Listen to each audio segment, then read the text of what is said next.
जे मिठाणन खां मदीनू मिठो वा पुछी ॾिसो उन्हनि इहो यादि कोन्हे दुनिया जे मिठाणन खां मदीनू मिठो वा पुछी ॾिसो उन्हनि खां ज अखियुनि सां ॾिठो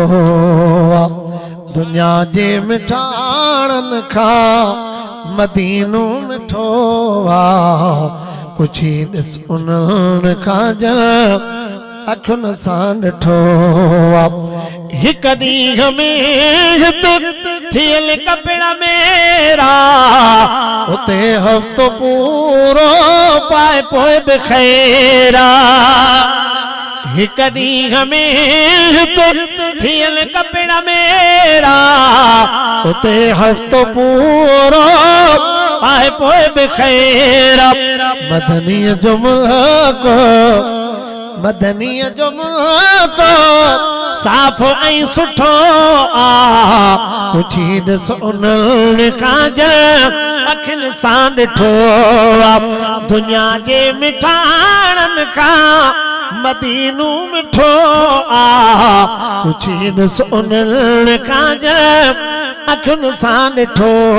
आ उते नफ़रत जो नालो ई नाहे मोहब्बत जी खार को प्यार आहे सुभान अल्लाह तक सुनो उते नफ़रत जो नालो ई नाहे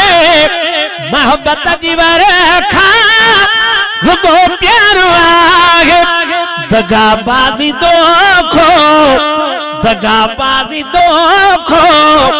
न मिलंदो डटो आ पुछी ॾिस उन्हनि खां ज अखियुनि सां ॾिठो आ दुनिया जे मिठाणनि खां मदीनू मिठो आ पुछी ॾिसो असां खां अखियुनि सां ॾिठो आ जीअं जीअर जान तीअं अजब जानी ॾिसो यार यारनि ते वॾी महिरबानी ओ जीअं जीअर जान तीअं अजब जानी ॾिसो यार यारनि ते वॾी महिरबानी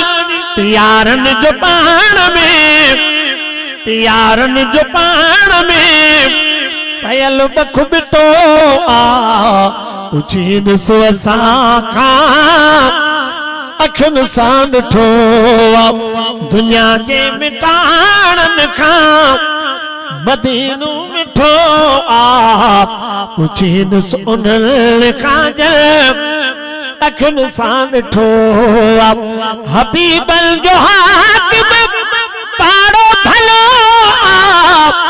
गुज़रंदो उते हर निहारो भलो आ सवे साल गुज़री विया न हरम को फिटो आ